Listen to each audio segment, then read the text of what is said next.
Sixers training camp day 2 officially in the books. Today we'll recap everything you need to know about day 2 of camp. And let me tell you, I am so in heaven right now because today we saw something that I've been waiting 6 whole years to see. You're not going to want to miss it. There is a lot to get into. Let's talk about it. Perfect.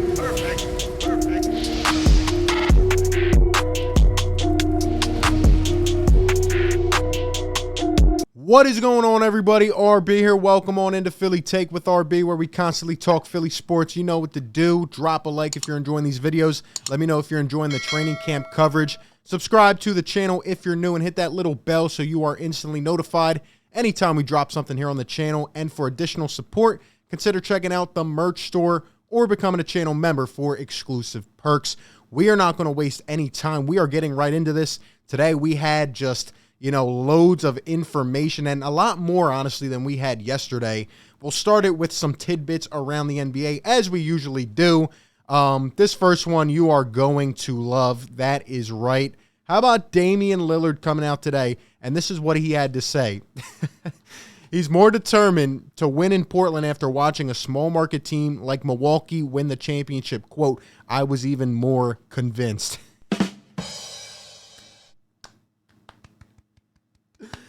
Well, guess what? Delusion of the day goes to Damian Lillard. Look, man, I love you, Dame. I'm still going to be a big fan of your game. Dang, I got bars like Dame, too. Look, I'm going to be a big fan of your game, Dame, as always. It's a treat to watch you play, but at the end of the day, man, you're delusional, and I feel bad. And shout out to the Portland fans because you guys have a real winner and a real talented piece right there, a real superstar in the league. And you just can't attract anyone for him. I don't know what he's seeing here. I get why he's motivated. He's loyal, but man, what could have been, right? Anyway, that's the last time we'll be talking about Dame. I'll tell you right now, he's never leaving. I don't think he's ever leaving. Anyway, getting on to the next thing.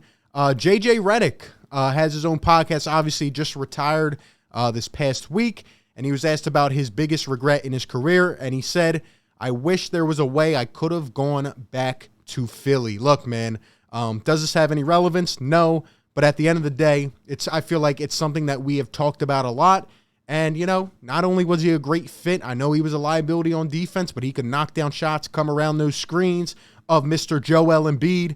But he was just a great leader, man. He really helped kind of shift the culture in my eyes because we needed a vet. We needed a shooter. He was perfect. Shout out to JJ, man. I just thought that was interesting. Another thing comes with Stephen A. Smith. It seems like First Take has taken over the reins of this 2-5 thing. And Stephen A. Smith commented on it again today. He said, when talking about 2-5, essentially that, he should be apologizing to us. And I agree 100%. And this is what Stephen A. said. I couldn't find 3 places in America better to be a star in than the city of Philadelphia. And pretty much went on to say how we will ride and die for you like nobody else when you give us the effort. Talked about AI. He's exactly right. He covered sports here in the city. He knows what he's talking about. And, for people that may not live in Philly or the surrounding area or may not, come to Sixers games or Eagles games or whatever, you just have to know, like, Philadelphia is a special place, man. And don't let the media flip the narrative. The last thing before we get into the actual stuff, Tobias Harris really, threw me by the wayside today. I love you, Toby, but come on, man. There was a whole TikTok chain of Sixers guys talking about how they prefer their cheesesteaks, and Tobias Harris likes mustard on his cheesesteak. I have no further comment. I'm just going to leave that one there. That's not your best look, Toby. That's not your best look.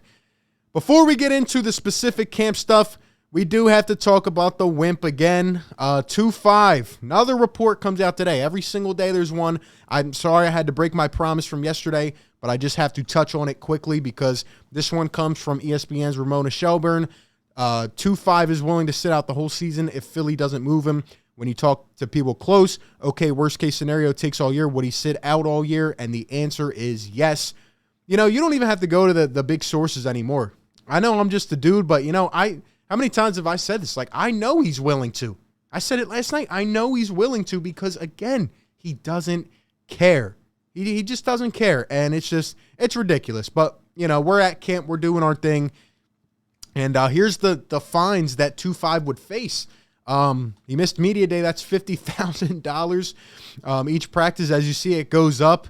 And exhibition and regular season games, each game that he sits out, he's going to lose $227,000. $227,000. And then regular season game 21 to 82, $300,000. It's just ridiculous. This man is this scared of the fans that he's willing to give up $300K a game. I can't believe it. Anyway, enough of that toxicity. We're on to camp. Day 2 was very interesting. Yesterday was pretty much the Tyrese Maxey day, and Tyrese had another great day. But from everything we've heard, today was the Shake Milton come out party here in camp. Here's Doc Rivers' quote on the practice today. He says, quote, "Practice was great. It was way better than yesterday. Guys kind of slowed down, execution. The extra passes didn't turn the ball over as much, getting in their groove. Shake Milton had a great day overall, leading the second team. There was a lot of praise for Shake." Here's another quote about Doc on Shake. He says he had a strong showing at practice, leading the second team. Quote, "You can tell he's put a lot of work in. He's been fantastic for us," and that's great. He's leading the charge. He's leading the second unit. We have some gaping holes in my eyes in terms of the bench, and we need a guy like Shake to step up and be more consistent. Doc Rivers had a lot of praise for Joel Embiid today.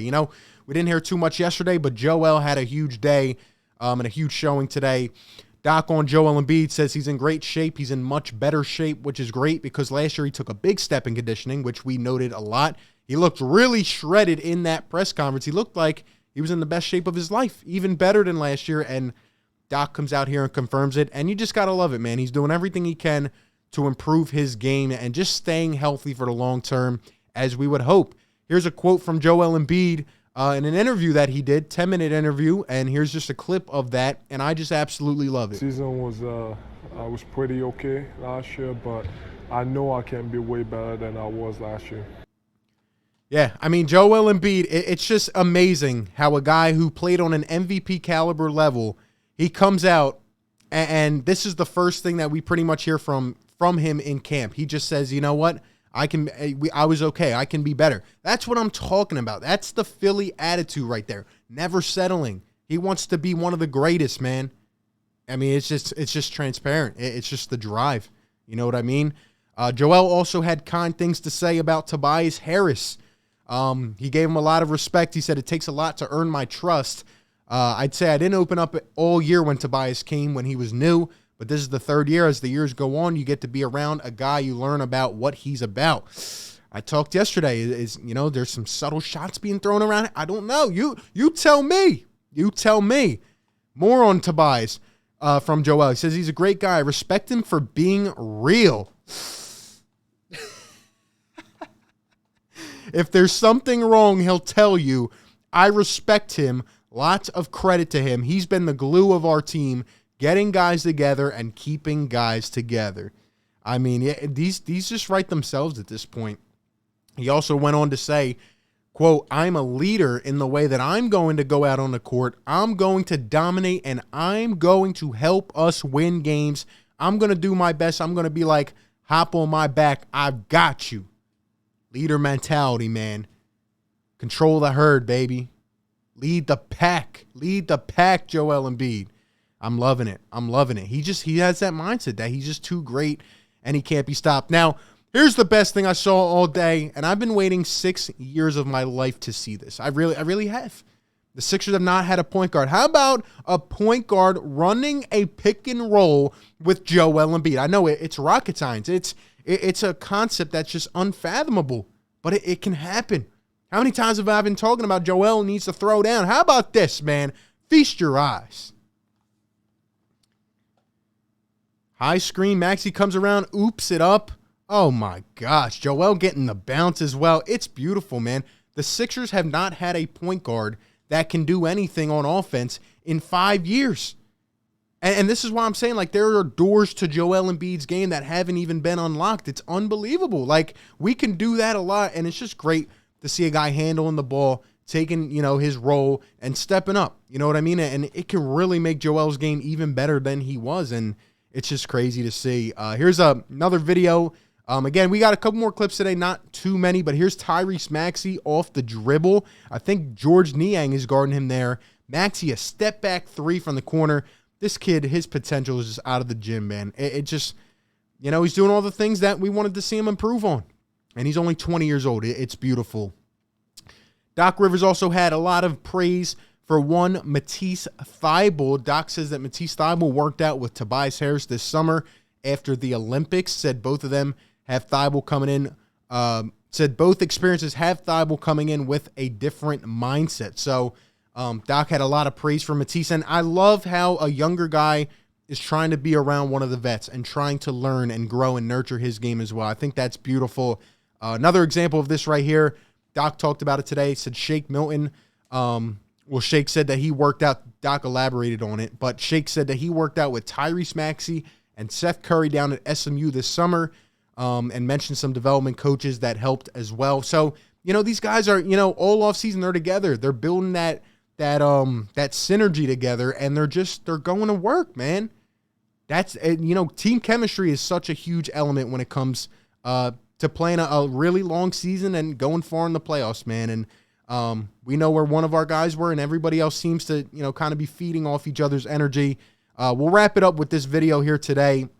How about Tyrese Maxey, Shake Milton, and I believe Seth Curry back to back splashing it down.